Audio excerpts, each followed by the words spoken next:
जय श्री राम। जय बालाजी महाराज। आज बात करने वाले इकोनॉमिक्स के बारे में। ठीक है। तो इकोनॉमिक्स में हम पूरा पेपर भी सॉल्व करने वाले हैं और लास्ट ये भी देखने वाले हैं कि आपके जब अब एग्जाम होगा तो कौन कौन से ऐसे क्वेश्चन हैं जो लास्ट टाइम आ चुके हैं और हर बारी इम्पोर्टेंट रहते ही रहते हैं। ठीक है। तो सबसे पहले अगर मैं कुछ बेसिक टर्म्स की बात करूं कि जो इकोनॉमिक्स में हमारी होती है, ये 100 मार्क्स का है तुम्हारा। 100 मार्क्स में 80 मार्क्स आपकी थ्योरी के हैं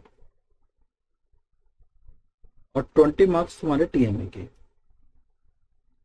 तो सपोज दैट कि अगर तुम थ्योरी में तुम्हें जो क्वालिफायर चाहिए वो मिनिमम 27 मार्क्स चाहिए और प्लस टीएमए में अगर तुम्हें 20 में से मिनिमम 6 भी मिलेंगे तो तुम्हारी यहाँ गाड़ी चल पड़ेगी, 33 हो जाएंगे। लेकिन अगर तुम्हारा टीएमए अब्सेंट रहा है तो यहाँ पर तुम्हें 80 में से जो लाने पड़ेंगे वो 33 लाने पड़ेंगे। यानी कि मिनिमम जो क्वालिफिकेशन होती है, मिनिमम जो क्वालिफाइंग मार्क्स होते हैं वो 33 होते हैं। तो ये बहुत इंपॉर्टेंट है समझना कि आपको कितने मार्क्स के लिए मेहनत करनी है, एग्जैक्टली एफर्ट करनी है। ठीक है। तो एक एक चीज करके समझेंगे और एक एक करके पेपर सॉल्व करेंगे। तो यहाँ पर आप समझ चुके होंगे कि ये जो पैटर्न रहने वाला है कैसे रहने वाला है। ठीक है। तो इसके अंदर जो सेट्स हैं, जो चीजें हम बात करेंगे वो एक एक करके बात करेंगे प्रॉपरली और एक एक क्वेश्चन आज अच्छे से समझेंगे। सबसे पहले क्या करना है, चैनल को सब्सक्राइब कर देना है और एक एक क्वेश्चन अगर कोई डाउट रह जाए तो आप क्या कर सकते हो, उसके अंदर कमेंट सेक्शन में कमेंट कर सकते हो। और अगर कुछ पार्ट अच्छा लगे कि हाँ आपको समझ में आया तो कमेंट सेक्शन में कमेंट भी कर सकते हो। और ये सारी चीजें आज हम समझने वाले हैं। तो सबसे पहला जो क्वेश्चन होने वाला है, ये क्वेश्चन होने वाला है, देखो बाइलैंग्वेज दोनों समझा के चलूंगा, हिंदी वाले बच्चों के लिए भी और इंग्लिश वाले बच्चों के लिए भी। ठीक है, नाइंसाफी किसी के साथ नहीं होगी। A and B are the substitute goods and increase in price A will lead to. A और बी प्रतिस्थापन वस्तुएं हैं, ए की कीमत बढ़ने से क्या होगा। देखो सबसे पहले अगर मैं बात करूं, जो प्रतिस्थापन होती है, प्रतिस्थापन या सब्स्टिट्यूट गुड्स होता क्या है, ये सब्स्टिट्यूट गुड्स या प्रतिस्थापन वस्तुएं वो वस्तुएं होती हैं जिसके अंदर जैसे सपोज एक्स एंड वाई है, तो ये दोनों क्या हो सकते हैं, एक की जगह एक इस्तेमाल हो सकती है। मतलब आप मार्केट में गए, अब मार्केट में आप गए कोई एक प्रोडक्ट लेने के लिए, जैसे आप पेप्सी लेने के लिए, बहुत पुराना एग्जांपल है यार ये, पेप्सी लेने के लिए नहीं गए, घर वालों ने बोला कि भैया काली वाली कोल्ड ड्रिंक लेके आ जाओ, तो काली वाली कोल्ड ड्रिंक लेने गए। अब आपके उन्होंने बोला कि पेप्सी लिया ना, अब आपको याद तो रहा नहीं नाम पेप्सी, आपने क्या कहा, कोक मिली कोक लिया है, या थम्स अप मिली थम्स अप लिया है। तो देखो जब same as it is X और वाई जो गुड्स होते हैं, अगर दोनों का यूजेस एक है, मतलब एक के स्थान पर दूसरा इस्तेमाल हो सके, तो इसको हम कहते हैं सब्स्टिट्यूट गुड्स। यहाँ पर कंसेप्ट समझ गए होगी ये है क्या। तो यहाँ पर अगर मैं बात करूं, इसका आंसर रहने वाला है ए। बी नहीं होगा, सी भी नहीं होगा, डी भी नहीं होगा, ए रहने वाला है। क्योंकि इसमें जनरली क्या होता है कि सब्स्टिट्यूट गुड्स में अगर एक की कीमत बढ़ती है तो दूसरे की डिमांड बढ़ती है। ठीक है, दोबारा रिपीट कर देता हूं कि सब्स्टिट्यूट गुड्स में अगर एक की कीमत बढ़ती है तो दूसरे की डिमांड बढ़ती है। ठीक है, ये तुम्हारा हो गया आंसर नंबर 1। अब बात करते हैं आंसर नंबर 2 के बारे में। आंसर नंबर 2 जो है, supply curve of a commodity is normally, क्या होता है। तो इसका आंसर जो रहने वाला है वो रहने वाला है ए। ठीक है, अब क्यों रहने वाला है, सप्लाई पर आमतौर पर पॉजिटिव स्लोप होता है, यानी प्राइस बढ़ने पर सप्लाई भी बढ़ती है। ठीक है, ये क्या होता है, मोस्टली क्या होता है, ये पॉजिटिव स्लोप ही होता है, यानी कि धनात्मक होता है। इसी वजह से इसका आंसर क्या रहने वाला है, ए रहने वाला है। तो क्वेश्चन नंबर 3 पे बढ़ते हैं। If A and B are complementary goods then increase in price A will lead to. यदि एक और बी पूरक वस्तुएं हैं तो ए कीमत बढ़ने पर क्या होता है। तो अभी मैंने आपको बताया था कि प्रतिस्थापन वस्तुएं क्या होती है, पूरक वस्तुएं बता देता हूँ जो एक साथ इस्तेमाल में होती है। यानी कि जैसे अब आप कोई प्रोडक्ट लेने गए, अब तो वो एक साथ पेयर में मिलते हैं। यानी कि आप कोट पैंट लेने गए, अब वो आप उस दुकानदार से जाकर पैंट पैंट दिखा दो, कोट तो हमारे पास है, तो फिर वो आपको घुमा के ना एक घूसा मारे और बाहर निकाल देगा। तो घूसा खाने से अच्छा है कि समझ के जाओ कि पूरक वस्तु होती क्या। देखो पूरक वस्तु होती है जो एक साथ होती है, ठीक है, पेयर में आती है। जैसे कि बहुत सारे एग्जांपल ले सकते हो, जैसे बॉटल है तो बॉटल का जो ओपनर होता है, ढक्कन होता है, ठीक है, जो उसकी कैप होती है वो, और बॉटल होगी, तो अगर एक मतलब मान के लो ढक्कन ही खो गया तो बोतल काम की नहीं रह पाएगी। तो आप सोच रहे होगे कि हम तो दूसरा ढक्कन लगा लेंगे, तो तुम ऐसे सोचते रहोगे और दिमाग तुम्हारा चलेगा नहीं। तो पूरक वस्तु वो होती हैं जो एक साथ इस्तेमाल में होती है, ठीक है। कार और पेट्रोल, अब तुम्हारे दिमाग में आ रहा होगा कि सीएनजी भी तो हो सकती है, तो सोचते रहो, मेरा कुछ नहीं है। तो बस ये समझने वाली चीजें जो है ये समझ चुके होंगे जो बच्चे हैं कि कॉम्प्लीमेंट्री गुड्स और पूरक वस्तु होते क्या है, जो एक साथ इस्तेमाल में होती है। जैसे कि एक्स और वाई है ना, तो ये दोनों एक दूसरे पे डिपेंडेंट है, यानी कि एक्स वाई पे डिपेंडेंट है और वाई एक्स पे डिपेंडेंट है, तो ये एक दूसरे के पूरक है या कॉम्प्लीमेंट्री गुड्स। तो इसका आंसर जो रहने वाला है वो रहने वाला है हमारा बी, ठीक है। क्यों रहने वाला है? क्योंकि decrease in demand for B, reason क्या होता है इसका, कॉम्प्लीमेंट्री गुड्स में अगर एक की कीमत बढ़ती है तो दूसरे की डिमांड कम हो जाती है, ठीक है। ये बात, इसके रीजन याद रखना। तो अब बढ़ते हैं हम अपने क्वेश्चन नंबर 4 की तरफ।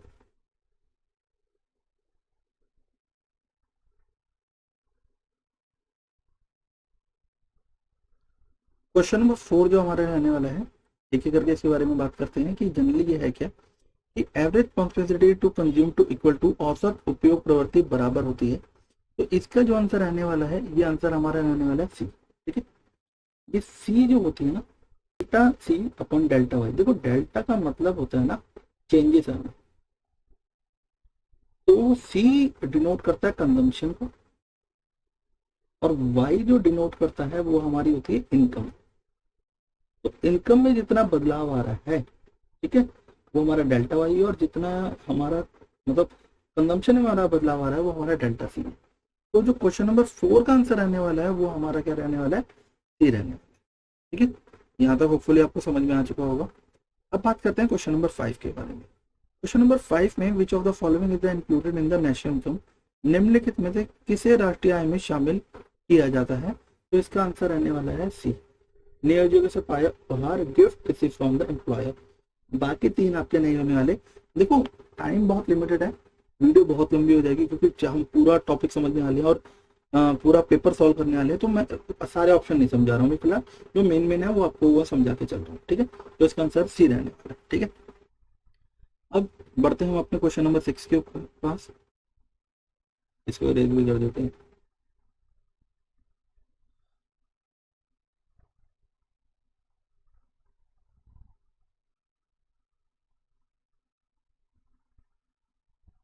तो अब जो क्वेश्चन नंबर 6 रहने वाला है हमारा, विच of the following is a country national income. ये आपको 4 ऑप्शन दे रखे हैं, निम्नलिखित में किसे राष्ट्रीय आय कहेंगे, याद रखना कहेंगे। तो इसका जो आंसर रहने वाला है वो डी रहने वाला है, ठीक है। एनएनपी एट फैक्टर कॉस्ट, यानी कि नेट नेशनल प्रोडक्शन हमारी वो फैक्टर कॉस्ट पे, यानी कि साधन लागत निवल राष्ट्रीय आय का, ठीक है, ये आपका रहने वाला है। तो अब क्वेश्चन नंबर 7 पे आते हैं। क्वेश्चन नंबर 7 में हमसे पूछा गया है which of the following statement are true, इनमें से 4 में से एक ट्रू है और आपको बतानी है वो कौन सा ट्रू है। तो इसको पहले समझते हैं कि 4 ऑप्शन है कि consumption expenditure can never be zero, उपभोग व्यय कभी भी शून्य नहीं हो सकता। अगले है निवेश गुणक का मूल्य कभी भी 1 से कम नहीं होता। उपभोग वक्र ओ वाई अक्ष को छूती है। तो और डी दे रखा उपरोक्त सभी। तो भैया डी इसका बेस्ट ऑप्शन रहने वाला है, क्योंकि मैं आपको बता दूं कि ये तीनों की तीनों क्या है, ट्रू है, ठीक है। तो ज्यादा बेटर यही है कि हम डी को टिक करें, ठीक है। अब बात करते हैं क्वेश्चन नंबर 8 के बारे में कि निम्नलिखित में कौन सा समीकरण सही है, which of the following equation is correct. तो इसका आंसर जो रहने वाला है ये हमारा बी रहने वाला है, ठीक है। Indirect taxes minus subsidy is equal to NAT, indirect taxes national income. जो बच्चे थोड़ा बहुत पढ़े हैं उसके अंदर के फॉर्मूले सारे गिवन होते हैं। तो ये स्टेटमेंट आपको याद रखनी है कि जो हमारी इंडायरेक्ट टैक्सेस होती है उसमें से अगर हम सब्सिडीज माइनस कर दें, आर्थिक सहायता माइनस कर दें, तो हमारी एनआईटी निकल के आ जाती है, ठीक है। तो चलिए क्वेश्चन नंबर 9 के पास बढ़ते, इसको रद्द कर देते।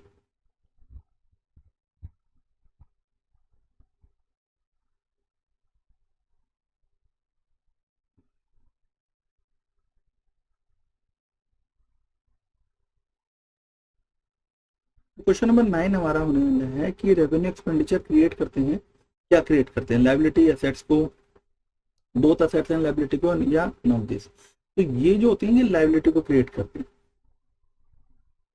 ठीक है, देनदारियां लायबिलिटी की। क्वेश्चन नंबर 10 जो होने वाला है, क्वेश्चन नंबर 10 पढ़ते हैं, विच of the following is a stock. Which of the following is a stock, यानी कि निम्नलिखित में कौन सा स्टॉक है। तो हमें एक एक करके ऑप्शन पहले समझ लेते हैं, income, saving, wealth none of the above. तो इसका जो आंसर रहने वाला है वो वेल्थ रहने वाला है। वेल्थ क्या होती है? हमारा स्टॉक होता है, संपत्ति। ठीक है, चलो चलिए इस करते हैं पहले।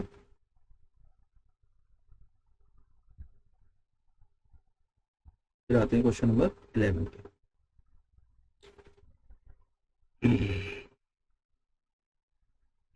क्वेश्चन नंबर 11 में हमसे पूछा गया विच of the following supply curve have the elasticity of supply greater than 1।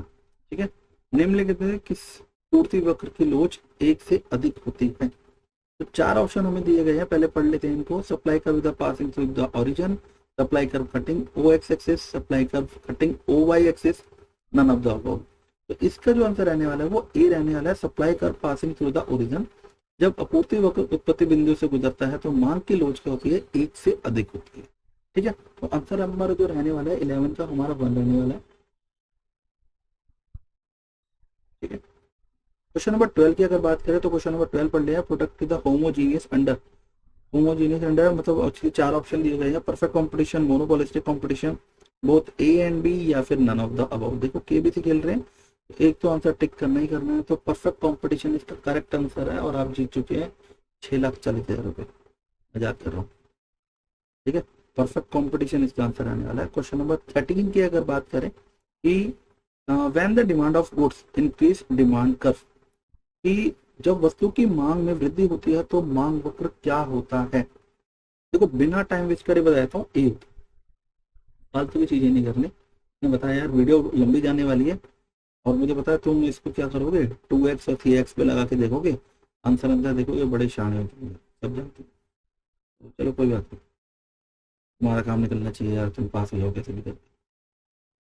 तो क्वेश्चन नंबर 13 तक हम आ चुके हैं। क्वेश्चन नंबर 14 पे आते हैं।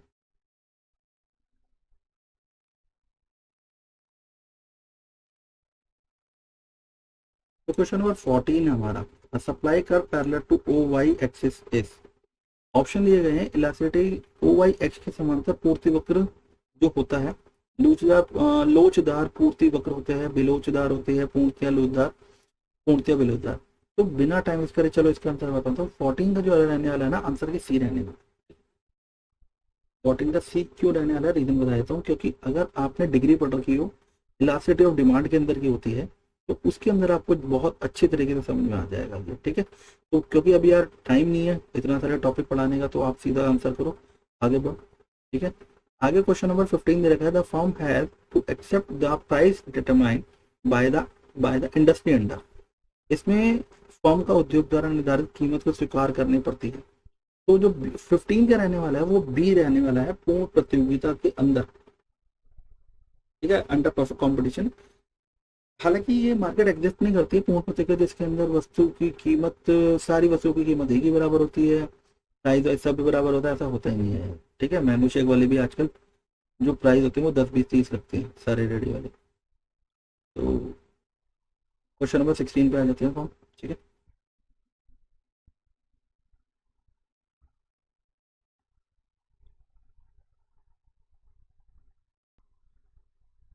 क्वेश्चन नंबर 16 जो है, which of the following is the direct tax. निम्नलिखित में कौन सा प्रत्यक्ष कर है? तो अगर मैं बात करूं इज द इनकम टैक्स, आयकर। ठीक है, इनकम टैक्स क्या होता है? डायरेक्ट होता है। उत्पादन शुल्क, संपत्ति कर, ये क्या होते हैं ना, इनडायरेक्ट होते हैं।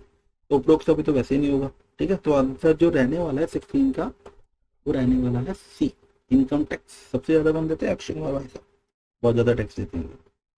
तो 17 की बात करते हैं, क्वेश्चन नंबर 17 के बारे में। The value of its investment multiply depend upon the, चार चीजों पे डिपेंड करती है। किस पे? वैल्यू ऑफ, चार ऑप्शन है sorry, value of APC, value of APS, value of MPC, saving. तो यहाँ पर जो इसका आंसर रहने वाला है ये सी रहने वाला है, value of MPC. Question number 18 की बात करते हैं। 18 में जो हमसे पूछा गया है, a point inside production possibility curve show. चार तरीके के कर्व होते हैं हमारे, growth of resources, under utilization of resources, over utilization of resources, change in technique of production. तो इसका जो पॉइंट इनसाइड होता है ना, देखो ये होता है प्रोडक्शन पॉसिबिलिटी कर्व, छोटा सा बना के दिखा देता हूँ। ये होता है प्रोडक्शन वैल्यू, इसके ऊपर जो होता है ना इसको कहते हैं ओवर, यहाँ पर फुल सेटिस्फेक्शन होती है। और जो इसके अंडर में होता है ना, ये हमारा होता है अंडर यूटिलाइजेशन ऑफ रिसोर्सेज, यानी कि इसका आंसर रहने वाला है 18 का रहने वाला है बी, यहाँ पर होता है अंडर यूटिलाइजेशन। और पी फिगर हमेशा ना ऐसे मत बना देना, ऐसा नहीं बनता, ठीक है। ये डाउनवर्ड स्लोपिंग होता है, ये बात याद रखना, ठीक है। अब बात करते हैं क्वेश्चन नंबर 19। आ जा जल्दी आ जा। कौन से पेज की? विच of the following correctly define the law of demand, निम्नलिखित में मांग के नियम की सही परिभाषा कौन सी है? तो चारों पढ़ लेते हैं एक बार कि when the price fall demand rise, price and demand of goods are inversely related, price and demand move in the same direction, other thing are remaining same. अरे भैया बिना पढ़े आंसर इसका डी है यार। देखो ये बहुत इंपॉर्टेंट लाइन होती है, इससे आपको ना एक सीख भी मिल जाएगी कि अगर लॉ ऑफ डिमांड समझाने के लिए आ जाए तो ये पूरा का पूरा टेप देना। The other thing remaining the same, there is the inverse relation between the price and demand। ये जो लाइन होती है ना, देखो अदर थिंग्स रिमेनिंग सेम, यहाँ से लेके ना यहाँ तक ये लाइन नहीं लिखी ना अगर लॉ ऑफ डिमांड के अंदर समझाने के लिए, तो लॉ ऑफ डिमांड की जो डिफाइन है वही बदल जाती है, ठीक है। तो यहाँ पर मैं आपको छोटा सा डेमो दे देता हूँ, आगे आपको काम आ जाएगा। कि देखो कोई भी जो वस्तु की कीमत होती है ना वो दो तरीके की डिपेंड करती है, एक तो होते हैं प्राइस फैक्टर, एक होते हैं अदर फैक्टर। देखो प्राइस फैक्टर और अदर फैक्टर का मतलब हो जाता है, जैसे आप मान के चलिए, अगर एक छोटा सा एग्जांपल लेता हूँ कि मार्केट के अंदर 40 रुपीज में आजकल कोल्ड ड्रिंक आती है, ठीक है। 40 रुपीज की जो कोल्ड ड्रिंक होती है, आपको पता है कि उसके अंदर का जो लिक्विड है वो 40 रुपीज का नहीं है, फिर भी आप उसको 40 रुपीज पे कर रहे हो। क्यों पे कर रहे हो? क्योंकि यार उसने जो प्रोडक्ट बना के तैयार करा, एग्जाम्पल हम ले लेते हैं कि एक छोटा सा राइट लेके चलते हैं, 10 रुपए में बना के तैयार कर दिया, हालांकि 10 रुपए भी नहीं लगते मुझे, लेकिन 10 रुपये उन्होंने बना के तैयार कर दिया। तो एक शरबन भाई साहब आते हैं या फिर कोई एक बड़े एक्टर आते हैं रणबीर कपूर जैसे, वो कहते हैं कि भाई पेप्सी पियो, सारी चीजें पियो, वो कुछ मतलब एक लॉट्स ऑफ अमाउंट में ले जाते हैं, करोड़ों में अमाउंट ले जाते हैं, फिर पैकेजिंग ये सब कुछ मिला के ना, होलसेलर ये सब कुछ मिला के वो बेचते हैं हमें 40 का। तो देखो जो ओरिजिनल कॉस्ट है 10 रुपए की थी, ये होता है हमारा प्राइस फैक्टर, और जो बाकी के जो 30 रुपए ये हमारे होते हैं अदर फैक्टर। तो ये अगर सेम रहते हैं, मतलब कि 30 रुपए वहीं के वहीं खड़े रहते हैं और 10 रुपए में कोई बदलाव आता है, मान के चलो 10 से 9 हो गई, प्राइस तो 39 हो गई वापसी, तो यहाँ पर कीमत कम हो गई तो डिमांड बढ़ जाएगी। डिमांड क्या हो जाएगी? डिमांड हमारी बढ़ जाएगी। लेकिन अगर ये 10 की जगह 11 हो गया तो यहाँ पर हमारी क्या हो जाएगी? प्राइस हो जाएंगे 41, तो यहाँ पर हमारी डिमांड कम हो जाएगी। लेकिन इसका उल्टा केस होता है, मतलब 10 रुपए तो 10 रुपए पे ही खड़े हुए हैं। मैं आपको छोटा एग्जाम्पल समझा के दिखाता हूँ कि 10 के जो 10 है वो तो 10 पे ही खड़े हुए हैं, लेकिन जो 10 रुपए की जगह यहाँ पर 10 के 10 ही खड़े हैं, 30 रुपए, अब 30 रुपए बदलाव आ गए, मान के चलो जो लेबर चार्ज देता है वो बढ़ गए या कम हो गए, ठीक है। तो लेबर चार्ज 30 की जगह कम हो गया, जैसे मान के चलो 28 है, लेबर हमें सस्ती मिल रही है, तो यहाँ पर हो गया 38 प्राइस। 38 पे भी कीमत कम हो रही है तो डिमांड बढ़ रही है, लेकिन इसको लॉ ऑफ डिमांड नहीं बोला जाएगा। इसको क्यों नहीं बोला जाएगा? क्योंकि यहाँ जो चेंजेस आए हैं वो अदर फैक्टर से, क्योंकि बहुत इंपॉर्टेंट बात होती है कि प्राइस फैक्टर और अदर फैक्टर होते हैं, ठीक है। आगे बताऊंगा सारी चीजें, अगर कोई और भी आएगा एग्जाम्पल, तो होपफुली अगर आप यहाँ तक तो हो तो यहाँ तक समझ चुके हो, ठीक है। जो 19 का जो आंसर रहने वाला है वो डी रहने वाला है, ठीक है। अब बात करते हैं क्वेश्चन नंबर 20 के बारे में। तो 20 का जो है वो हम पढ़ लेते हैं कि interdependent the feature of the type of market, अंतर्निर्भरता इस प्रकार की बाजार पर विशेषता है।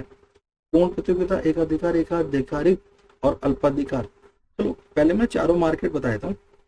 जो पूर्ण प्रतियोगिता वो मार्केट होती है जहाँ पर मतलब बहुत सारे क्या होते हैं हमारे सेलर होते हैं, और लेकिन वो प्राइस में कोई छेड़छाड़ नहीं कर सकते, एक सेम प्राइस पे ही सबको बेचना पड़ता है, ठीक है। पूर्ण प्रतियोगिता होती है। एकाधिकार होता है मोनोपोली। मोनोपोली मतलब समझा देता हूँ, मार्केट में इकलौता अधिकार, इकलौता अधिकार यानी कि सिंगल सेलर है, उसने बोल दिया भाई मैं 10 की चीज 20 में बेचूंगा या 50 में बेचूंगा, तो आप लोगों को खरीदनी ही पड़ेगी, आपके पास उसका कोई कॉम्पिटिटर नहीं है। एग्जाम्पल इसका ले सकते हो जैसे दिल्ली मेट्रो। दिल्ली मेट्रो ने अगर मान के चलो कल के डेट में ये बोल दिया कि भाई 30 रुपए का टोकन मैं 50 रुपए का रहूंगा, आना आओ नहीं तो बताओ, तो जो लोग इस पे डिपेंड है भाई उनको तो लेना ही पड़ेगा। तो ये होता है मोनोपोली। अगला होता है मोनोपोलिस्टिक। मोनोपोलिस्टिक एक आम लाला बनी की दुकान होती है जो अपने हमारे आसपास होती है कि भाई चीजों की कीमत कम कर दो और ज्यादा से ज्यादा बेच दो, ठीक है। अब बात आती है ओलिगोपोली पे। ओलिगोपोली क्या होती है? ये एक ऐसी चीज होती है जहां पर चुनिंदा बंदे होते हैं मार्केट के अंदर जो मार्केट को होल्ड करते हैं, ठीक है। अब अगर मैं कोल्ड ड्रिंक कंपनियों की बात करूँ तो शायद चुनिंदा है, आप उंगलियों पे गिन दोगे जो मोटी मोटी कंपनियां हैं, मतलब इतनी ऐसे भी नहीं होगा कि आप नहीं गिन पाओ, लेकिन गिन सकते हो, ओलिगोपोली। तो यहाँ पर क्या है, वो चुनिंदा बंदे क्या कर रहे हैं, मार्केट को कंट्रोल कर रहे हैं। तो ये जो है अंतर्निर्भरता, इंटरडिपेंडेंट, ये ओलिगोपोली के अंदर ही होती है। ठीक है, तो यहाँ पर ये जो है हमारे क्वेश्चन नंबर 20 का जो आंसर है वो डी रहने का। तो यहाँ तक हमारे एमसीक्यू थे, होपफुली आपको अभी तक समझ में आ चुके होंगे। आगे अब करने वाले अपने फिल इन द ब्लैंक्स और ये सारी चीजों को करने वाले हैं।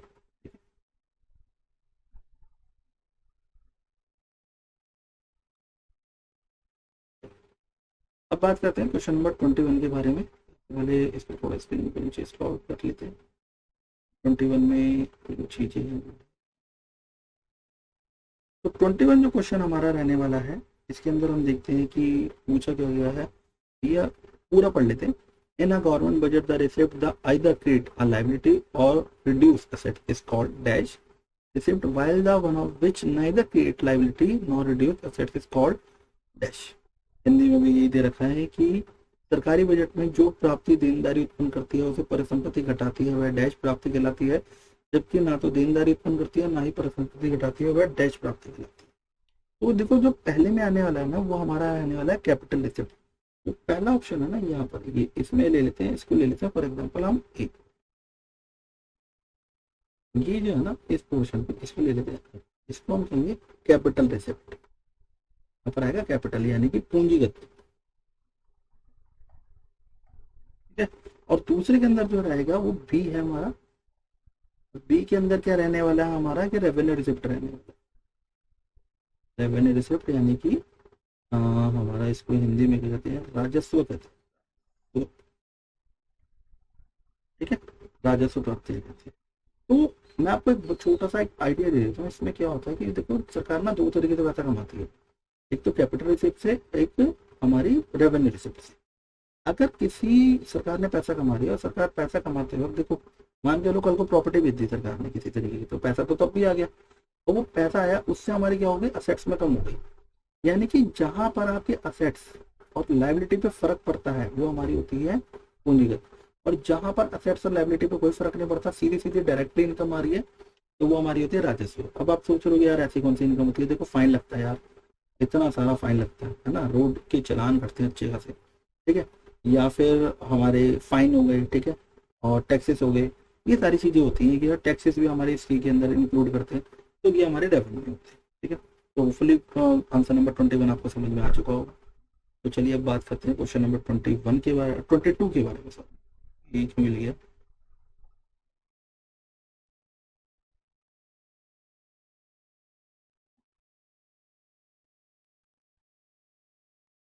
क्वेश्चन नंबर 22, तो क्वेश्चन नंबर 22 में हमसे पूछा गया है कि यहाँ पर भी फिल इन द ब्लैंक है कि डैश प्रत्यक्ष कर का एक उदाहरण है जबकि परोक्ष कर का एक उदाहरण है। अगर मैं आपको बात करूं, सबसे पहले इसमें आएगा कि आय कर प्रत्यक्ष का उदाहरण है, और जो उत्पाद शुल्क है वो अप्रत्यक्ष कर का है। मैं लिख देता हूं, तो आय कर है यहाँ पर, पहले में आएगा आय कर, ठीक है ना। आयकर को इंग्लिश में बोलते हैं इनकम टैक्स, अगर मैं बात करूँ तो, ठीक है ना, पहले भी बताया था मैंने अभी, इनकम टैक्स, इनकम टैक्स। और जो दूसरा है वो हमारा क्या है, इसके अंदर पूछा गया है कि उत्पाद शुल्क आएगा इसके अंदर, सेकंड वाले के अंदर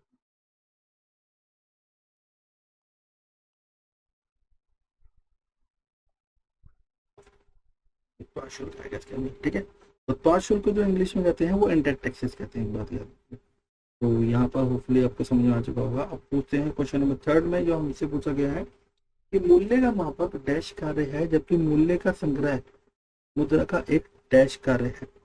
जो मूल्य का मापक है ना, वो मुद्रा की लेखा इकाई के कार्य है, ठीक है। किसके कार्य है, मुद्रा की लेखा इकाई, यहाँ लिख देता हूँ, लेखा मापक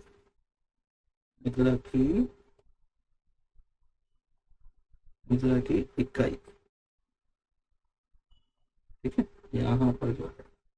और यहाँ पर जो अगर पूछा गया है कि ये इसका कार्य क्या है, जो हमसे पूछा गया है, तो मूल्य का संग्रह, मुद्रा का धन संचित करने का कार्य, यानी कि मुद्रा का जो संग्रह करते हैं ना, मुद्रा का एक मतलब संचित, इकट्ठा करना, ये बात। तो यहाँ पर हमारा 23 तक हो गया। अब बात करते हैं क्वेश्चन नंबर 24 के बारे में। तो सबसे पहले इसको रब कर देते हैं।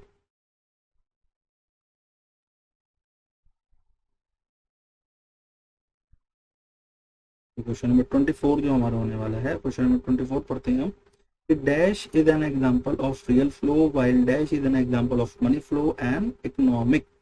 एक अर्थव्यवस्था में डैश वास्तविक प्रवाह है जबकि डैश मौद्रिक प्रवाह का एक उदाहरण है।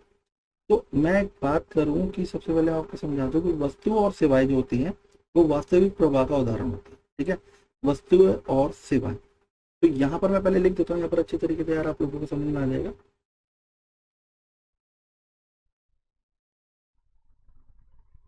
वस्तुएं और सेवा, वस्तुएं और सेवा। ठीक है, एक एग्जाम्पल है किसका, रियल फ्लो है। ठीक है, और जो धन भुगतान होता है वो मौद्रिक प्रवृत्ति का होता है यहाँ पर।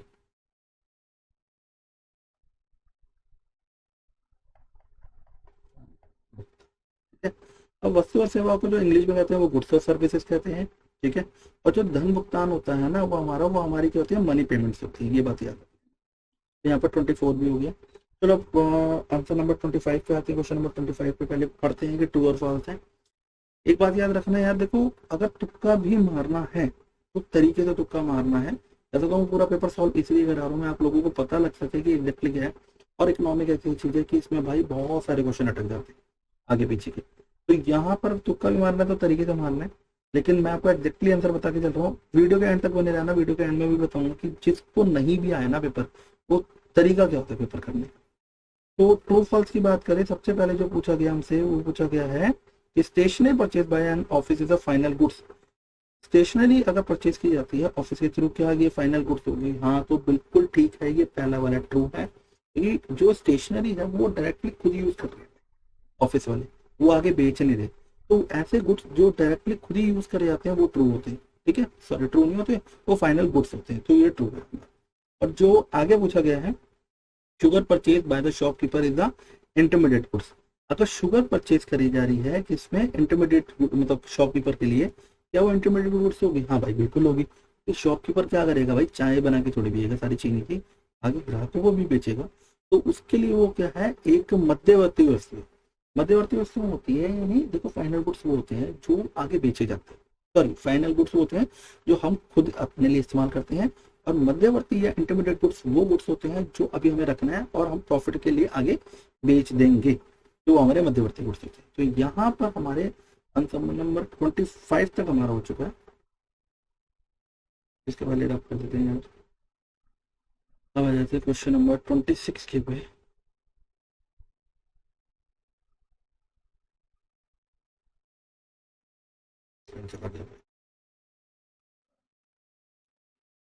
अब हमसे जो पूछा गया है क्वेश्चन नंबर 26 में हमसे देखते हैं कि क्या पूछा गया। फिल इन द ब्लैंक्स हमें पुट करना है कि gross indirect taxes minus dash NIT। अब ग्रॉस इनडायरेक्ट टैक्सेस माइनस जो हमारा नेट, हमारा क्या दे रखा है, ये हमारा नेट इनडायरेक्ट टैक्सेस दे रखा है हमारा क्या। तो नेट इनडायरेक्ट टैक्सेस मैंने, अगर आपको याद हो तो मैंने ऊपर MCQ समझाया था, उसके अंदर एक चीज मिस थी हमारी यहाँ पर। तो वो क्या मिस है, वो अगर आपने ठीक से सुनी होती तो यहाँ पर आपको आंसर भी पता लग जाएगा। यानी कि यहाँ पर आ जाएगा सब्सिडी, क्या आ जाएगा, सब्सिडी। और जो सेकंड पूछने वाला है, सेकंड में हमसे पूछा गया कि GDP माइनस NDP। अब GDP में से अगर हम NDP माइनस करते हैं तो बाहर क्या निकल के आता है, डेप्रिसिएशन। ठीक है, GDP माइनस NDP यहाँ पर निकल के आएगा डेप्रिसिएशन। अगर आप अकाउंट्स ठीक से पढ़ते हो तो यहाँ पर आपको मैं एक बात समझा दूं कि नेट जो होता है, ग्रॉस में से हमें डेप्रिसिएशन क्या करना पड़ता है, माइनस करना पड़ता है। सॉरी, नेट में से माइनस करना पड़ता है, तब जाके हमारा फाइनल निकलता है। तो यहाँ पर अगर अकाउंट्स की थोड़ी नॉलेज हो तो आप समझ चुके होंगे कि यहाँ पर जो आने वाला है वो डेप्रिसिएशन है। चलिए क्वेश्चन नंबर 27 की बात करते हैं। ठीक है, तो जो हमारा 27 होने वाला है, वो 27 में हमसे पूछा गया है कि increase in demand of a goods leads. अगर किसी वस्तु की मांग में वृद्धि संतुलन कीमत में हो तो dash in equilibrium price and dash in लाती और संतुलन मांग करती है। तो चलो उस सेंटेंस को पूरा करते हैं कि किसी वस्तु की मांग में वृद्धि, अगर वृद्धि हो, वृद्धि मतलब कि जो इंक्रीज हो, यहाँ पर मैं लिख देता हूँ, जो वृद्धि होती है, जो इंक्रीज है, यहाँ पर इंक्रीज है, इंक्रीज हो, अगर वो होती है तो वो क्या करती है, मांग संतुलन में वृद्धि लाती है। अब इस सेंटेंस को ठीक से समझते हैं कि किसी वस्तु की मांग में वृद्धि हो, संतुलन कीमत में वृद्धि लाती है। ठीक है, यहाँ पर वृद्धि यानी कि क्या बोला मैंने, इंक्रीज होती है, और संतुलन मांग में भी क्या करती है, वृद्धि लाती है। तो यहाँ पर भी हमारा क्या रहेगा, वृद्धि ही रहेगा, यानी कि इंक्रीज ही रहेगा। तो ये दोनों चीजें समझने वाली है कि दोनों में एक ही वर्ड आना था, इंक्रीज। ठीक। अब 28 जो है इसमें ट्रू फॉल्स पूछा गया है, ये ट्रू फॉल्स कुछ ना कुछ बताना है आपको। चलिए पढ़ते हैं कि स्टेट में अगर ट्रू फॉल्स, पहले इसको रेस कर देते हैं, दिखाई नहीं दे रहा।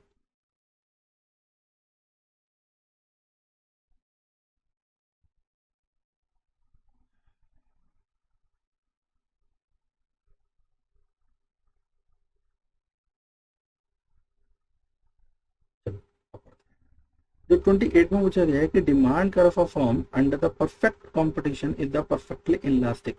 बहुत बड़ा फॉल्स है, बहुत ही बड़ा फॉल्स है। ठीक है, और जो टू पूछा गया, टू भी पढ़ लेते हैं, demand curve of a firm under monopolistic competition is perfectly elastic, ये भी बहुत बड़ा फॉल्स है। तो दोनों के दोनों क्या रहने वाले हैं, ये हमारे फॉल्स रहने वाले हैं। आंसर नंबर 28 के अंदर लिख देते हैं, यहाँ पर दोनों के दोनों पे लिख देता हूँ सीधा फॉल्स। ठीक है, अब बात करते हैं हम क्वेश्चन नंबर 29 के बारे में। ठीक है, क्वेश्चन नंबर 29 में हमसे पूछा गया है कि excess demand is the perfectly competitive market of tubes. ठीक है, इसके अंदर हमें फिल इन द ब्लैंक्स भरने हैं और सुटेबल वर्ड इसके अंदर डालना है। तो अगर मैं बात करूं, जो ऑक्यूर्स इसमें लिखा गया है ना, उसके बाद जो वर्ड आने वाला है वो बिलो आने वाला है। ठीक है, यहाँ पर मैं बात करूँ, ये जो आने वाला है ये बिलो आने वाला है। ठीक है, below the equilibrium price, excess demand is the perfectly competitive market. देखो यहाँ पर मैं आपको समझा दूं कि जैसे सपोज ये हमारे डिमांड कर्व होता है और ये हमारा क्या होता है, सप्लाई कर्व होता है। एक्सेस डिमांड जो होती है ये हमारी यहाँ होती है। तो देखो इक्विलिब्रियम तो ये इसके नीचे तो है यार, ये समझने वाली बात है। ठीक है, तो बिलो आएगा इसके अंदर, और आगे दे रखा है इक्विलिब्रियम प्राइस, वाइल जो आपका दे रखा है, सॉरी, कि इसमें सेकंड जो वर्ड आने वाला है कि मैं बता देता हूँ इसके अंदर। सबसे पहले देखो समझने की रिक्वायरमेंट है इसके अंदर। ये जो क्वेश्चन नंबर हमारा जो 29 है, जो 29 में पूछा गया है कि जो below the equilibrium price while the excess supply occurs. अब एक्सेस सप्लाई कहाँ होती है, ये हमारी यहाँ पर, तो यहाँ पर आएगा अबव, सेकंड वाले में आएगा अबव, इसका ये सेकंड वाले में आएगा अबव। तो एक्सेस सप्लाई ऊपर होती है, यहाँ मैं पूरा अच्छी तरीके से बना के दोबारा दिखा देता हूँ। ये हो गया, तो ये तो हमारा इक्विलिब्रियम हो गया। ये जो पोर्शन होता है ना, देखो डिमांड, डिमांड ना नीचे की तरफ ज्यादा होती है, नीचे की तरफ। सप्लाई जो होती है वो हमारे ऊपर की तरफ। तो ये जो होता है ना पोर्शन, ये होता है एक्सेस सप्लाई, और ये जो होता है ये हमारा एक्सेस डिमांड। तो होपफुली आपको सब कुछ समझ में आ चुका होगा यहाँ पर आंसर नंबर 29 कि एग्जैक्टली इसके अंदर क्यों आई है सारी चीज। अब बात करते हैं क्वेश्चन नंबर 30 के बारे में। ठीक है, ये ट्रू फॉल्स क्या होने वाले हैं इसके अंदर।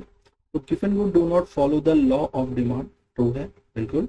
गिवन गुड्स क्या होते हैं, बिल्कुल घटिया वस्तु होती है, क्योंकि लॉ ऑफ डिमांड को फॉलो करते हैं। भाई लॉ ऑफ डिमांड में हम ये सीखते हैं कि वस्तु की कीमत कम हो गई तो चीजें बढ़ जाएंगी। ठीक है, अब वस्तु की कीमत अगर बढ़ जाएगी तो वस्तु की जो डिमांड है वो क्या, मतलब क्या होनी चाहिए, बढ़ जानी चाहिए। सॉरी, वस्तु की कीमत अगर बढ़ गई, वस्तु की जो डिमांड है वो कम हो जाएगी। लेकिन गिवन गुड्स पे तो ऑलरेडी कम होती है, तो इनकी डिमांड बढ़नी चाहिए। भैया गिवन गुड्स वो होती है जो बिल्कुल घटिया तरीके की वस्तु होती है। ठीक है, आगे दे रखा है, तो इसका जो है ये ट्रू है।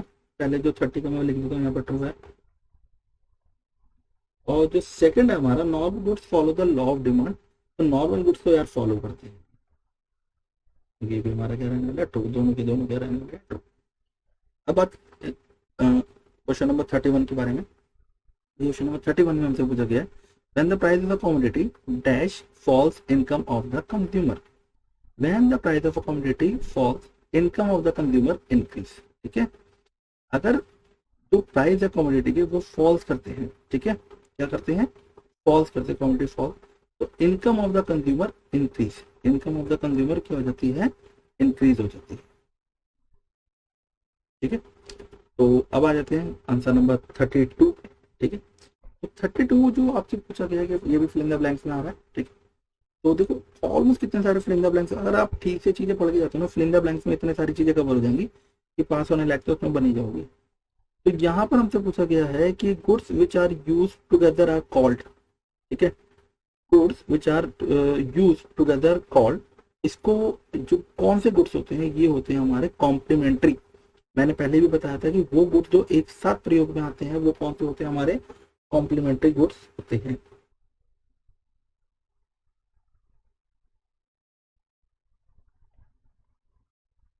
कॉम्प्लीमेंट्री पूरक, ठीक है। और आगे पूछा गया है कि इसके अंदर while the goods which can be use in place of another are called, कौन से होते हैं जो एक दूसरे के इस्तेमाल पे होते हैं। तो अगर आप मेरी बात पूरी तरीके से सुनते आ रहे हो तो आप इसका आंसर पहले मुझसे पहले बता दोगे, सब्स्टिट्यूट, यानी कि प्रतिस्थापन वस्तु है, ठीक है। तो यहाँ पर ये हमारा आंसर नंबर 32 भी हमारे क्या हुआ था, खत्म। इसको रख कर लेते हैं, फिर आगे बढ़ते हैं 33।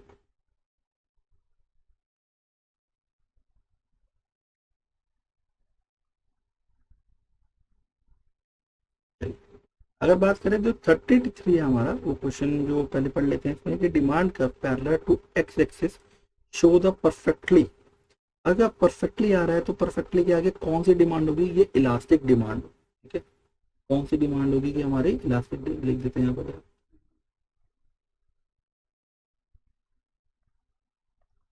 इलास्टिक डिमांड, ठीक है। इलास्टिक को मैं बता दूं लोचदार कहते हैं, ये बात याद रखना, ठीक है। और जो क्वेश्चन नंबर सेकंड पूछा गया, degree of the responsiveness of demand to a price change is called price. यहाँ पर जो आने वाला है वो इलास्टिसिटी ऑफ डिमांड आने वाला है, ठीक है। इलास्टिसिटी ऑफ डिमांड आने वाला है। इलास्टिसिटी ऑफ डिमांड को हम जो कहते हैं वो बेलोजदार कहते हैं, ठीक है? पहले मैं इंग्लिश वालों को लिख दूंगा इलास्टिसिटी, ठीक है, इलास्टिसिटी, ठीक है, इलास्टिसिटी। तो इलास्टिसिटी जो होती है वो हमारी क्या होती है, मांग की कीमत लोच कहलाती है, ठीक है, मांग की कीमत लोच, ठीक है। ये आंसर नंबर आपका 33 रहने वाला था, ठीक है। अब बात करते हैं क्वेश्चन नंबर 34 के बारे में। State the true false if the change price total expenditure of goods also move in the same direction the price of goods is elastic। अब आपको बताना है कि क्या ये ट्रू है या फॉल्स है। तो मैं आपको बता दूं कि बहुत बहुत बहुत बड़ा वाला क्या है, वो नहीं है जो मन में सोच रहे, फॉल्स है, ठीक है। और जो सेकंड है, सेकंड पढ़ लेते हैं, पहले पढ़ तो लेते हैं। Price elasticity of demand dash, sorry -2 is the higher than the price elasticity of -1। हाँ बिल्कुल ठीक है यार, ये तो ट्रू है, ठीक है। तो 34 तक हम पहुंच चुके हैं। 34 पहले इसको क्या कर सकते हैं, एक अच्छे बच्चे के साथ कर देते हैं, चलो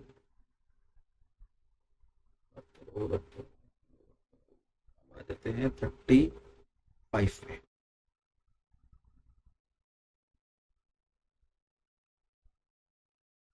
35 पे अब 35 में हमसे पूछा है फिल इन द ब्लैंक पे, उसके बाद कुछ चीज़ें आ जाएंगी, सारी थ्योरी वर्क आ जाएगा। तो लास्ट क्वेश्चन हमारा फिल इन द ब्लैंक्स वाला होने वाला है कि जो supply of a commodity is the dash offer.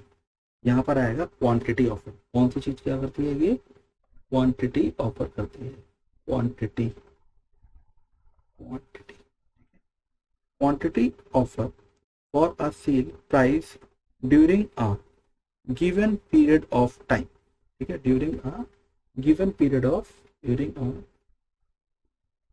Given period of time, ठीक है। यहाँ पर आपका ये, यहाँ पर आपका 35 खत्म हो चुका है। और अब इसको मैं पहले रब कर देता हूँ। यहाँ पर अब देखो, अब जो क्वेश्चन आएंगे ना, ये आएंगे थोड़े थोड़े डिफाइन वाले। तो डिफाइन में बता भी दूंगा कैसे कैसे आपको कैसे करेंगे। तो क्वेश्चन हमसे पूछा गया है कि 36 पूछा गया है कि state of the assumption of law of supply, आपूर्ति के नियम की मान्यताएं क्या क्या होती है। पहले मैं कुछ मेजर मेजर गिनवा दूंगा, अगर आप लिखना चाहो तो लिख सकते हो। अदर फैक्टर रिमेन कांस्टेंट क्या होना चाहिए, अन्य सभी कारक क्या होते हैं, स्थिर रहने चाहिए। Price of the elasticity increase, quantity supply decrease, so quantity supply increase, price of the good increase and quantity supply increase. मूल्य बढ़ने पर भी क्या होती है, आपूर्ति बढ़ती है। और तीसरा जो हमारा होने वाला है मेन, कि there is the direct relation between the price and supply, कि मूल्य और पूर्ति का सीधा संबंध होता है। मैं आपको ग्राफ से समझा देता हूँ।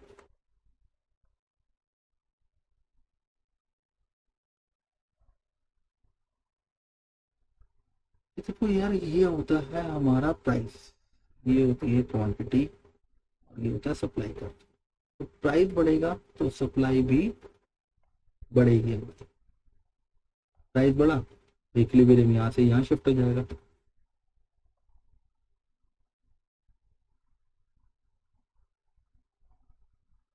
ये है इक्विलिब्रियम, तो ये E1 हो जाएगा, ये P1 क्यू। तो और कीमत कम होगी तो सप्लाई भी क्या हो जाएगी, कम हो जाएगी। तो इसमें क्या होता है कि बिल्कुल डायरेक्टली क्या करती है, ये इसके ऊपर डिपेंड करती है। तो यहाँ पर हमसे 2 मार्क्स होता है, 3 पॉइंट हमारे लिए इनफ रहेंगे इसमें बताने के लिए। ठीक है, 37 पढ़ लेते हैं एक बार। 37, अच्छा भैया याद है। 37 में हमसे पूछा गया है, state any 4 factor that can be a rightward shift of supply पर। ऐसे कोई 4 कारक बताइए जिनसे एक वस्तु की पूर्ति वक्र दाईं ओर खिसक सकती है। तो मैं बता देता हूँ, चीजें लिख देता हूँ। सबसे पहले लिखेंगे इम्प्रूवमेंट इन टेक्नोलॉजी, सबसे पहला पॉइंट लिखेंगे इम्प्रूवमेंट ऑफ टेक्नोलॉजी। देखो यार, मैं लिख देता हूँ, स्पेलिंग में खुद देख लेना, ज़्यादा स्पेस नहीं है लिखने के लिए। सेकंड इसका जो पॉइंट रहने वाला है, सबसे पहले तो हमने लिख दिया इम्प्रूवमेंट टेक्नोलॉजी। सेकंड जो रहने वाला है, fall in input prices, fall in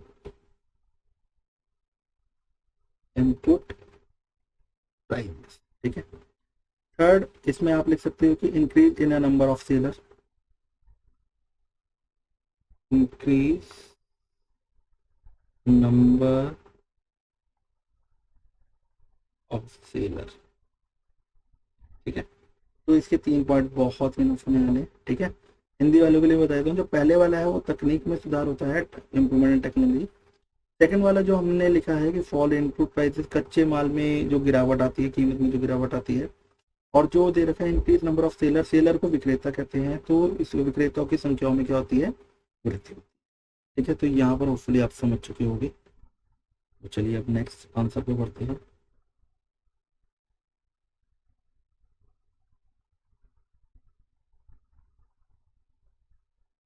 अब हमसे पूछा गया है, हमारा क्वेश्चन नंबर 38 की टोटल कॉस्ट कॉस्ट कर्व और टोटल वेरिएबल कॉस्ट कर्व हमें एक डायग्राम पे बनाना है। बड़ा सिंपल है। यहाँ पर अगर मैं बात करूँ, ये हमारा हो गया, तीनों ही बना दूंगा, इसमें देने भी एक दे ही नहीं रखा हो। तो ये जो एक कर्व हमारा ऐसे जाएगा, एक कर्व हमारा ऐसे जाएगा, और एक ऐसे जाएगा। अब देखो, तीनों को कंसेप्ट के साथ समझाऊंगा कि तीनों होते हैं। ये तो हमारा होता है TFC, यहाँ दे नहीं रखा, अगर एग्जाम में आ जाता तो आप समझ लेना। ये हमारा होता है TVC, मैंने थोड़ा गलत बना दिया, कि मतलब ये जो पैरेलल होते हैं, ये दोनों ना पैरेलल होते हैं, थोड़ा टेढ़ा मेढ़ा बन गया। TC। अच्छा, यहाँ पर क्या होता है, देखो बता देता हूँ, रूल क्या होता है। TC इक्वल टू, सॉरी ठीक से लिखते हैं, TC equal to TVC plus TFC। अब क्या होता है, मैं आपको एक ही मतलब एग्जांपल दूंगा, उसमें सारे समझ में आ जाएंगे। कि यहाँ पर आपने क्या करा, एक फैक्ट्री के लिए रेंट पे लिया। पहले महीने आपने लेबर वेबर कुछ अरेंज नहीं हुई आपकी, लेकिन आपने पहले महीने क्या करा, रेंट भरा। तो पहले महीने जो रेंट भरा वो आपका फिक्स था, यानी कि TFC। ठीक है, उसको क्या बोलेंगे, TFC। सेकेंड महीने आपसे लेबर अरेंज हो गई, अब आपने रेंट भी भरा और लेबरों को पैसा भी दिया, तो ये हो गया TVC। अब देखो, TVC होती है वेरिएबल कॉस्ट होती है, यानी कि प्रोडक्शन अगर बढ़ाएंगे तो बढ़ जाएगी, प्रोडक्शन कम करेंगे तो कम हो जाएगी। ठीक है, लेकिन TFC होती है फिक्स, जो देना ही देना होता है। और इन दोनों को मिला देते हैं तो निकल के क्या आता है, हमारा TC निकल के आ जाता है। ठीक है, तो होपफुली आप समझ चुके होंगे 38 तक। तो अब बात करते हैं हम 39 क्वेश्चन के बारे में। 39 39 में हमसे क्या पूछा गया, इसकी संसाधनों की कुशलतम उपयोग का अर्थ समझाइए, explain the meaning of the optimum utilization of resources.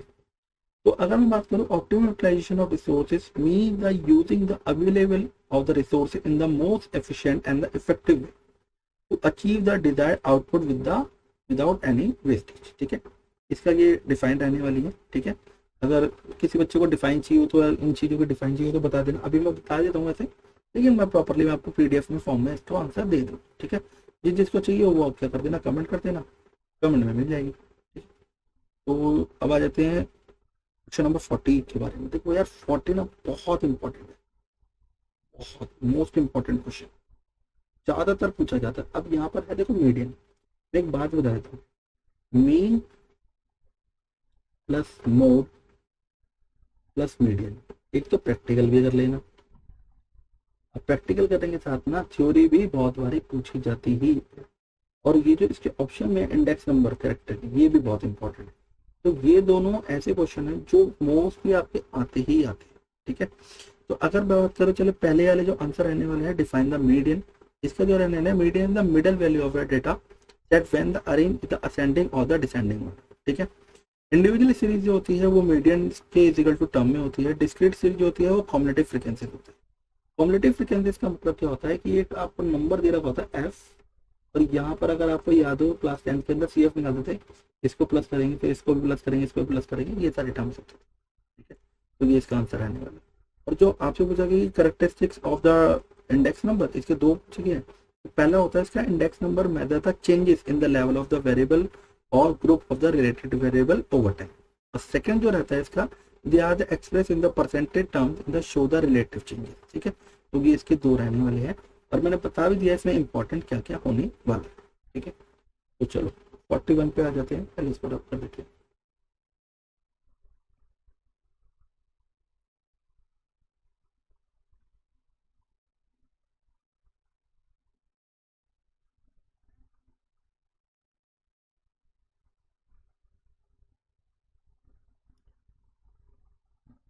मैंने पहले कहा था आपको थोड़ा लंबा जाने वाला है, पेशेंट के साथ देखते रहो, पेपर पूरा खत्म करके रहेंगे। तो हमसे पूछा गया है, एक प्रैक्टिकल क्वेश्चन आ गया है कि in a factory there are the 15 skill and 10 unskilled worker. ठीक है, there the daily wages of 500 and the 400 respectively. जो नॉर्मल सी बात है, जो स्किल है उनका मतलब 500 होगा, जो अनस्किल है उनके लिए 400 होगा। और रिस्पेक्टिवली का मतलब ये होता है कि जो चीज पहले है वो पहले रहेगी, यानी कि 15 पहले लिखा है तो उसका 500, और 10 बाद में लिखा है तो उसका 400। तो find the average daily ways of the 25 worker. अरे यार बहुत सिंपल क्वेश्चन है, मैं आपको सिंपल बता देता हूँ, ज़्यादा चीज़ें करनी नहीं है। आपको क्या करना है, 15 को मल्टीप्लाई कर देना है किसके साथ, 500 के साथ, प्लस और जो आपका दूसरा है, आपका दूसरा हमसे पूछा गया 10 को मल्टीप्लाई कर देना है 400। अब इसको जो डिवाइड करना है ना, वो हमें डिवाइड करना है किसके साथ, 29 के साथ करना है। देखिए पहले हम मल्टीप्लाई कर लेते हैं कि ये एक टर्म्स बनते क्या है। 15 को अगर हम 500 से करते हैं तो ये हमारा बन जाएगा लगभग 7,500। 15 को 5 से करेंगे 75, और 7 में 2 जीरो, और 10 को 4 से करेंगे तो प्लस 4,000, दोनों मिला के कितने हो जाएंगे, 11,500। अब 11,500 में हमारे पास टोटल बंदे कितने हैं, 15 और 10 25, सॉरी मैंने गलती से बोल दिया था। तो 25 है, 25 से अगर इसको डिवाइड कर देते हैं तो लगभग इसको हम डिवाइड करते हैं तो 15 को करेंगे 4, 60, 100 पे 15 उधर चला गया, हमारा क्या हो गया 60, इसका आ जाएगा 460, इसका आंसर आ जाएगा। ठीक है, तो यहाँ पर होपफुली आपको 41 भी आपको क्लियर हो चुका होगा। अब बात करने आने 42 के बारे में, पहले इसको रखो। ऐसे क्वेश्चन आ जाएंगे तो बल्ले बल्ले हो जाएगी, वैसे ऐसे आते ही हैं एवरेज निकालने के लिए, लेकिन चीजें पहले समझ लेते हैं। 42, एक उत्पादन संभावना वक्र सीधी रेखा कब हो सकता है, समझाइए। ठीक है, पहले मैं आपको बता दूं कि उत्पादन संभावना वक्र के बारे में जरूर आएगा, PPC, opportunity cost, marginal opportunity cost, ठीक है ना, या फिर सेंट्रल प्रॉब्लम, ये अच्छे तरीके से पढ़ लेना चारों क्वेश्चन, इनमें से जरूर क्वेश्चन कोई एक फंसता ही फंसता है। लेकिन अब बात करते हैं कि ये सीधी कब हो सकती है। पहले इसका आंसर बता देता हूँ कि जब opportunity cost producing to goods constant, जब अपॉर्चुनिटी कॉस्ट क्या होती है, अगर वो कोई भी अपॉर्चुनिटी कॉस्ट तो प्रोड्यूस कर रही है कोई दो गुड्स है, ठीक है, और दोनों के दोनों क्या है, कांस्टेंट है। कांस्टेंट का मतलब क्या होता है, देखो दो अलग अलग चीजें हैं एक्स और वाई, जितना एक्स में बदलाव आएगा उतना ही वाई में बदलाव आएगा। जैसे मैं ले लेता हूँ, एक मैंने नंबर ले लिया, जैसे 10, सॉरी 0, 5, 10, 12, 14, 15। अब यहाँ पर मैं ले लेता हूँ कि जैसे 0 है यहाँ, तो 5, 4, 3, 2, 1, 0। देखो इसमें कॉन्स्टेंटली नहीं है, इसमें एक एक का बदलाव आ रहा है, इसमें ज्यादा का बदलाव आ रहा है। तो इन दोनों में जब चेंजेस आएंगे ना, ये कॉन्स्टेंटली सेम होना चाहिए, तब जाके ये स्ट्रेट होगा, अदरवाइज ये स्ट्रेट नहीं हो पीपीसी। तो अगर आपको समझ में आ चुका होगा तो बहुत बढ़िया। चलो अब बात करते हैं 43 के बारे में। 43 में हमसे पूछा गया है कि state any 4 precaution that should be taken while the estimating national income by the production method. ऐसी कौन कौन सी चीजें होती हैं जो आपको प्रोडक्शन मेथड में क्या करती है, प्रिकॉशन बरतनी पड़ती है। सबसे पहले मैं आपको लिखवा देता हूँ, अवॉइड डबल काउंटिंग, ठीक है। इसका जो पहले रहने वाला है कि सबसे पहले रहना है point, avoid double counting, double counting, ठीक है। इसका पहला पॉइंट ये रहने वाला है। दूसरा पॉइंट अगर आपको मैं बताऊं कि एक्सक्लूड करने हैं इंटरमीडिएट गुड्स को, ठीक है। सेकंड जो है exclude intermediate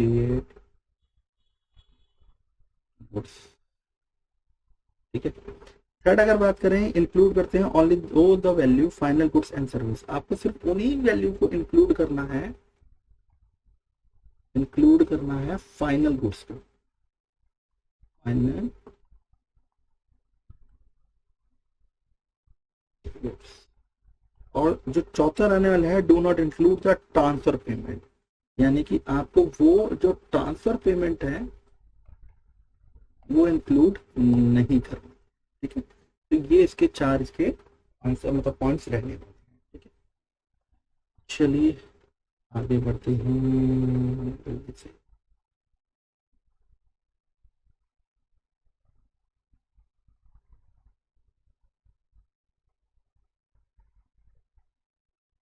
calculate the national income 4 number का पूछा गया है, करना तो है, ठीक है। तो अगर मैं बात करूं जो नेशनल इनकम है, इसके अंदर नेशनल इनकम के अंदर आपको क्या क्या इंक्लूड करना है। अगर आपने मैं थोड़ा बहुत भी आइडिया हो तो सबसे पहले मैं आपको वो चीजें बताऊंगा जो इसमें इंक्लूड करते हैं, ठीक है। यहाँ पर जो सबसे पहले हम इंटरेस्ट है, wages and salaries, wages and salaries include होगी, वेजेस एंड सैलरीज इंक्लूड होने वाली है इसके अंदर। तो यहाँ पर हम लिखते हुए भी चलेंगे, वेजेस और सैलरी जो हमारी है वो 900 है। आगे हमें जो दे रखा है, जो दे रखा है consumption of compensation of employ.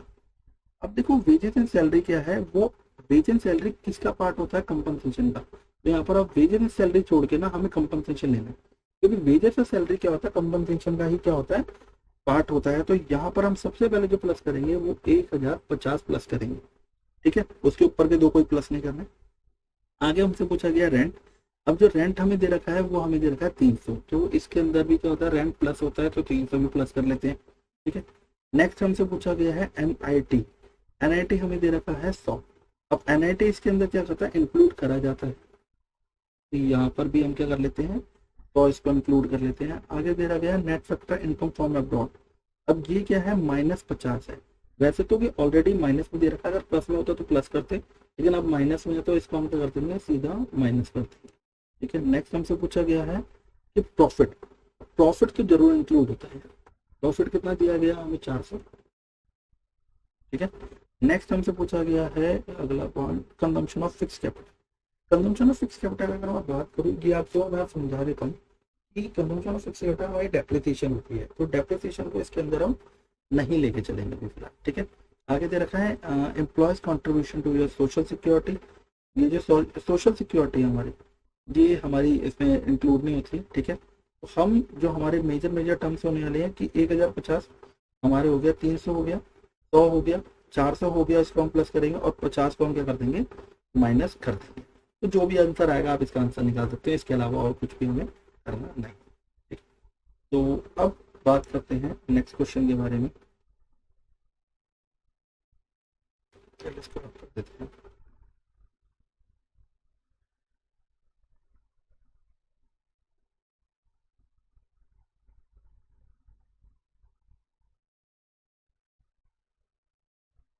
इसमें अर्थमेटिक मीन निकालना है। देखो अर्थमेटिक मीन के लिए मैंने आपको एक फॉर्मूला समझा देता हूँ, मैं एक छोटा सा आइडिया दे दूंगा, ठीक है। उससे आप क्या करते रहना, चीजें निकालते रहना। यहाँ पर ये जो दो नंबर दे रखे हैं यहाँ पे, इसमें से आपको क्या करना है, एक मिडल टर्म निकाल लेना है एक्स, यानी कि एक्स कैसे निकलता है, इनके बीच का नंबर। 0 से 10 के बीच में क्या आती है, 0 से 20 के बीच में 10 आएगा। यहाँ पर जो हमारा हो जाएगा वो 30 हो जाएगा अगला, इससे अगला हमारा 50 हो जाएगा, इससे अगला 70 हो जाएगा। होपफुली आपको यहाँ तक समझ में आ चुका होगा। और नेक्स्ट जो होता है ना, ये हमारा होता है एफ एक्स, यानी कि एक्स को इसके साथ, ये एफ होता है हमारा, मल्टीप्लाई कर देंगे। तो 10 को 10 से करेंगे तो 100 आ जाएगा, ठीक है। 20 को 30 से करेंगे तो 600 आ जाएगा। 15 को 50 के साथ करेंगे, ठीक है। 15 को 5 से करेंगे तो 75 हो गया हमारा, और 7 में हो गया 0, ठीक है। और लास्ट हमारा दे रखा है कि 5 को 70, 7 में 35, 0। तो इसको जो अगर हम टोटल करेंगे, ये टोटल लगभग हमारा हो जाएगा 2 डबल 0 5 5 10, ये हमारा हो जाएगा 1800, ठीक है। 1800 को इसके साथ मल्टीप्लाई डिवाइड कर देना है, इसका टोटल कर लेंगे तो 10 और 20 30, 30 और 5 10 और 30 होगा, सीधा 50 हो गया। तो हम 1800 को क्या करेंगे, 50 से डिवाइड कर देंगे, 0 से 0 गया, इसका आंसर आ जाएगा 36। तो ये हमसे पूछा गया है अर्थमेटिक मीन या माध्य आप निकाल सकते हैं। अच्छा एक और बात मैं बता दूं कि अर्थमेटिक मीन आपसे पूछा गया तो आप इसको निकाल सकते हो, लेकिन जब एज्यूम मीन आ जाए, एज्यूम मीन अलग चीज होती है, एज्यूम मीन में आपको ए लेट करके चलना पड़ता है, वो अलग मतलब, ठीक है। कहोगे तो कमेंट सेक्शन में कमेंट कर देना, समझा दूंगा, कोई प्रॉब्लम। तो चलिए नेक्स्ट क्वेश्चन के बारे में बात करते हैं। 46,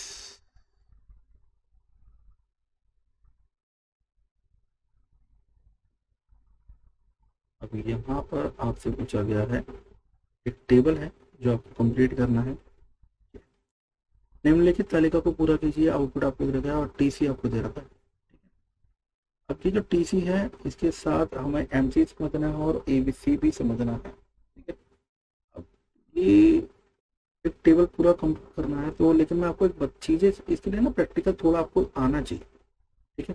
प्रैक्टिकल अगर आएगा तो आपको ज़्यादा बेटर है, ठीक है। अब हालांकि इसको टेबल तो पूरा करना ही करना है, तो कोई बात नहीं, करके देखते हैं। टीसी जो होती है, मैं अभी आपको सारे फॉर्मूले लिखते हैं जो, टीसी जो होती है फॉर्मूला लिख के दे दूंगा, सॉल्व अप करते रहना। टीसी को क्वांटिटी से डिवाइड करते हैं तो निकल के आता है एसी, ठीक है। अब यहाँ पर हमारी 0 से लेकर 20 तक, 0 देखो प्रोडक्शन 0 है, अब कुल लगा 20 है, तो टीसी से हम निकालेंगे क्या, टीएफसी, और टीएफसी बीसी हो जाएगा। मैंने आपको पहले भी बताया था कि टीएफसी जो होती है ना वो चेंजेस नहीं होती। तो देखो यहाँ हमने प्रोडक्शन करी नहीं, लेकिन हमें 20 यूनिट देनी पड़ रही है, लागत देनी पड़ रही है, तो टीएफसी तो फिक्स रहेगा। अब टीएफसी से हम निकालेंगे टीबीसी। टीबीसी कैसे निकालेंगे, देखो 20 में से 20 गए 0, एक फॉर्मूला होता है ना, TC equal to TFC plus TBC plus TFC. 20 में से 20 गए 0, 30 में से 20 गए 10, 38 में से 38 में से 20 गए हमारे 18, 44 में से गए हमारे 24 और 52 में से गए 30। तो टीबीसी को डिवाइड करोगे तो हमारी क्वांटिटी से डिवाइड करोगे तो एबीसी निकल के आता है, जो कि ये निकलना है। अब क्वांटिटी तो आपको दे रखी है गिरी, ठीक है। और टीसी का जो गैप होता है, टीसी का वो हमारा क्या होता है, एमसी होता है। जैसे मैं लिख देता हूँ यहाँ पर, जैसे हमारी ये जो होगा ना, ये तो ब्लैंक हो जाएगा, 30 में से 20 गए हमारे ये 10, ये गए 8, और ये हमारे हो जाएंगे 6, और ये हो जाएंगे हमारे 8। तो ये आपका टेबल होता है जो कवर कर देता है एमसी, ठीक है। तो टीसी का एमसी का ना फॉर्मूला होता है, MC is equal to TC N minus. एक छोटा सा तुक्का बता देता हूँ, नीचे वाले टर्म में से ऊपर वाली माइनस करते हो, जैसे ये माइनस करते हो। चलो आगे बढ़ते हैं 47 क्वेश्चन के ऊपर। अच्छा 47 क्वेश्चन में हमसे पूछा गया, explain the role of the central bank of the banker. यहाँ पर आपको केंद्रीय बैंक होता है हमारा, उसकी भूमिका समझना, ठीक है। तो पहला जो पूछा गया हमसे गवर्नमेंट बैंक पूछा गया है, जो सेंट्रल बैंक होता है तो एक्ट करता है the banker to the government by the managing its accounts making the receiving payment on its behalf of the managing public tax, ठीक है। और जो सेकंड पूछा गया कमर्शियल बैंक के तौर पे, ये एक्ट करता है उस लैंडर को of last resort provide the clearing and the settlement services and the control created by the regulating interest rates and the reserve requirements, ठीक है। यहाँ इसकी ये प्रॉपर्ली डिफाइन होने वाली है, ठीक है। और ऑप्शन में हमसे हो जाए कि explain the providing employment objective of the budget policy, ठीक है। तो इसके मैं बता दूं ये वन की ऑब्जेक्टिव होता है बजटरी पॉलिसी का, it is the reduce unemployment by the creating job opportunity through the public works and the subsidies and the development program, ठीक है। ये इसकी एग्जैक्टली डिफाइन रहने वाली है। चलो क्वेश्चन नंबर 48 पे आ जाते हैं।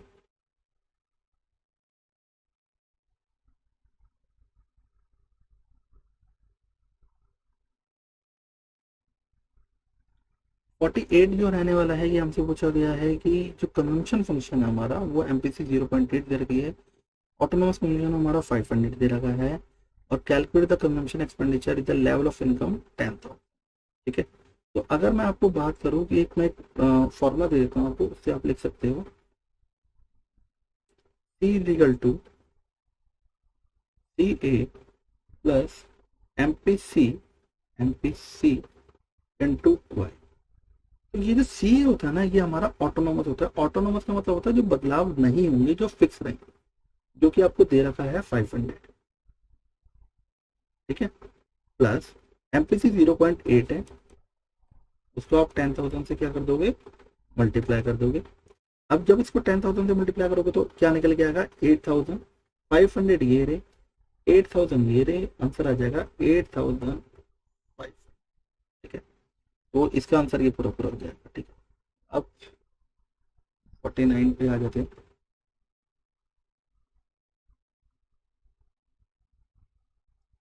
49 आपसे पूछा गया है, उससे 49 में हमसे पूछते हैं कि रैंक कोरिलेशन हमसे पूछा गया है।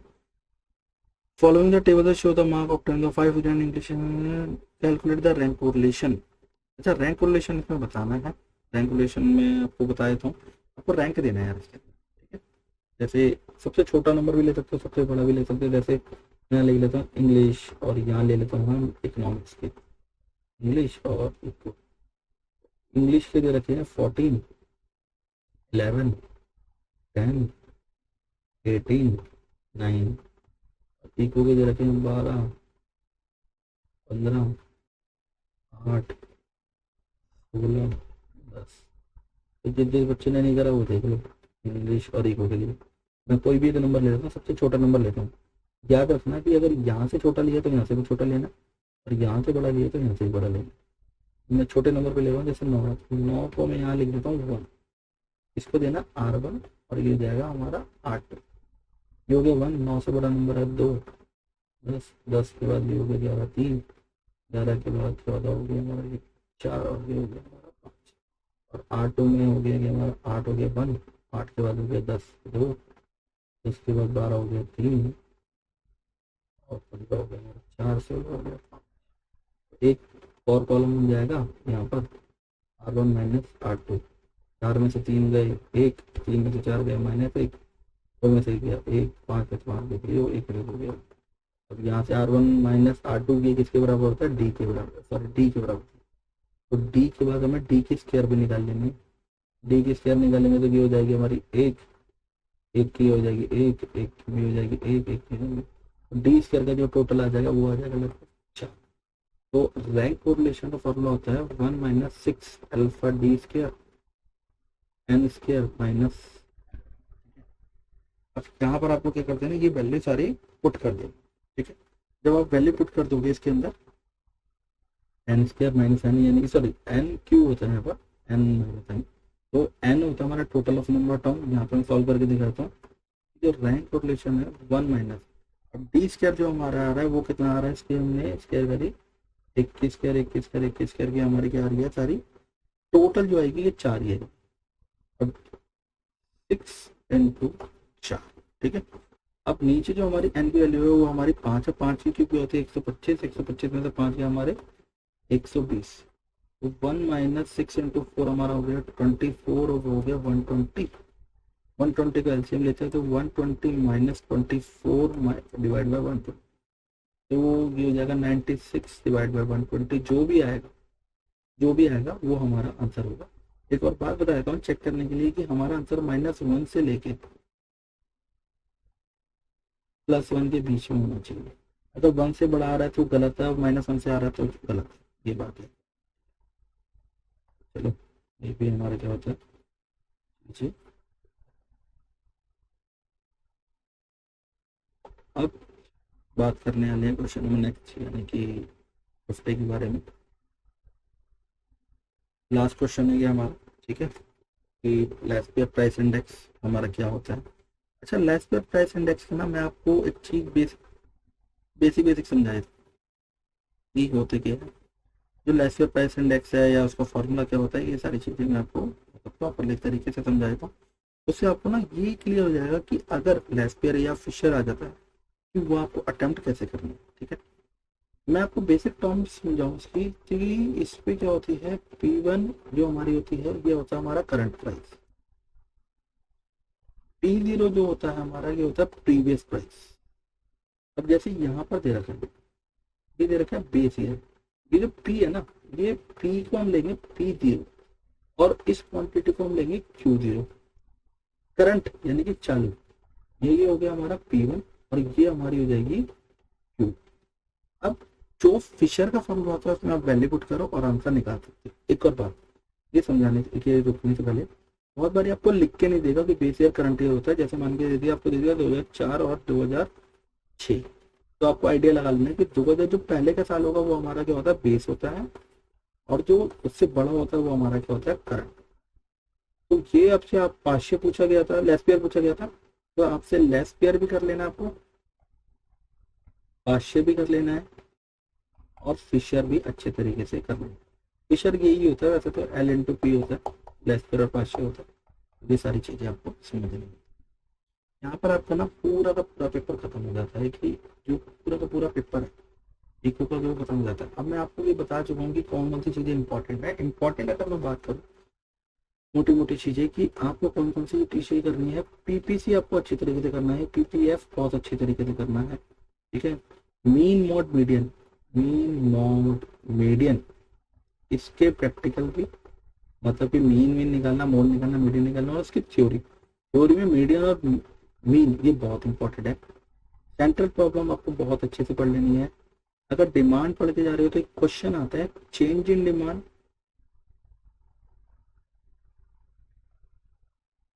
चेंज इन क्वांटिटी डिमांड, ये बहुत इंपॉर्टेंट क्वेश्चन है, ठीक है। काफी चीजें पूछी जाती हैं इसके अंदर। साथ साथ आपको प्रैक्टिकल भी जो करना है वो रैंक कोरिलेशन तो जरूर करना है, जरूर अच्छे तरीके से, बहुत बार पूछा जाता है। इंडेक्स नंबर से बता दिया मैंने आपको क्या करना है। वेटेड एक कंज्यूमर इंडेक्स नंबर होता है, वेटेड कंज्यूमर इंडेक्स होता है, वो आपको अच्छे तरीके से पढ़ लेना। ये चीजें भी आपसे काफी टाइम पूछी जाती है। तो ये सारी चीजें मैंने आपको बता दी, ये वो क्वेश्चन है। फिर भी अगर आपको जो इम्पोर्टेंट क्वेश्चन की नीड हो तो आप मुझे कोऑर्डिनेट कर सकते हो। मैं आपका भी एक हेल्पलाइन नंबर और दे देता हूँ, जहाँ से आप हमारे साथ जुड़ सकते हो। फ्री ऑफ कॉस्ट हमसे मदद ले सकते हो यार। अपना एक ही टारगेट है, तुम पास हो जाओ बस, और अच्छे मार्क्स से पास हो जाओ, जिससे तुम्हें याद रहे कि मुझे सर ने मेहनत कराई थी। तो एक काम आ गई, 9654373369, ये इस पर मैसेज करना। मैसेज करके जो भी आपको क्वेरी हुई, कमेंट, सारी चीज़ें बोल सकते हो, कोई इशू नहीं है, ठीक है। पूरा का पेपर सॉल्व करेंगे आप में, और भी कोई और इम्पोर्टेंट चीज़ें चाहिए तो वो भी हम प्रोवाइड करेंगे, ठीक है। तो मैं आपका विजय लक्ष्मण मैं था आपके साथ, मैं आपके साथ था, और होपफुली आपको सबको समझ में आया। तो वीडियो को लाइक कर देना, चैनल को सब्सक्राइब करके रखोगे। अगर और भी पेपर आपको सॉल्व चाहिए कमेंट करो, कौन कौन से पेपर से आपको सॉल्व चाहिए। पूरा पेपर सॉल्व करा के साथ साथ स्ट्रैटेजी बताएंगे क्या क्या क्या चीज़ें करनी है। एक और बात ये कि मैं आपको एक बात बता दूं, अगर आपको कोई क्वेश्चन नहीं आता टाइम वेस्ट मत करना, आपके आगे बढ़ जाना। दूसरी बात ये कि अगर एमसीक्यू आपको नहीं आते तो उन एमसीक्यू के आंसर, जैसे सपोज मैं आपको एक स्ट्रैटेजी बताता हूँ कि 20 क्वेश्चन है, 20 में से आपको 5 आते हैं, और 5 में से मतलब 5 तो आते हैं, 5 के तो नंबर आप कमा ही लोगे। जो 15 नहीं आते इन सबके आंसर ना सी लिख देना। तो आप सोच रहे हो यार सी क्यों लिख रहे हो, ये कैसा टूट है। भैया देखो, पहली बात तो ये बहुत सारे टीचर ने बताया भी है और वीडियो वायरल है बहुत सारी यूट्यूब पे और इंस्टाग्राम पे, कि सी अगर कोई टीचर अच्छा है ना तो सी का ए भी बना देगा, बी भी बन जाएगा, सी तो है ही, डी भी बन जाएगा। लेकिन अगर नहीं भी हुआ तो मैं जाता हूँ मैथमेटिकल के तौर पर। अगर आप 15 क्वेश्चन में सी लिखते हो तो यार ये बात बताओ, ऐसा जरूरी थोड़ी है कि सबके सब गलत जाएंगे। प्रोबेबिलिटी के तौर पे अगर मैं बात करूँ 15 के, मैं 1/3 भी लेके चलूँ, 1/4 भी लेके चलूँ, तो 15 में से जो आपका ठीक होना चाहिए वो 3 से 4 आंसर तो ठीक होने चाहिए। तो जहाँ 0 आ रहे थे वहाँ 4 नंबर तो आएंगे, 5 आपने पहले से ले लिए, तो 20 में से 9 नंबर आप एमसीक्यू को कमाने लायक बन गए। ठीक है, तो ये चीजें बहुत अच्छी है, सिस्टमेटिक तौर से प्रैक्टिस करो। बहुत जल्दी मिलती है अगले सब्जेक्ट की वीडियो के साथ। अगर आपको अच्छा लगा हो तो क्या कर देना है, लाइक कर देना है। चलो, goodbye, all the best.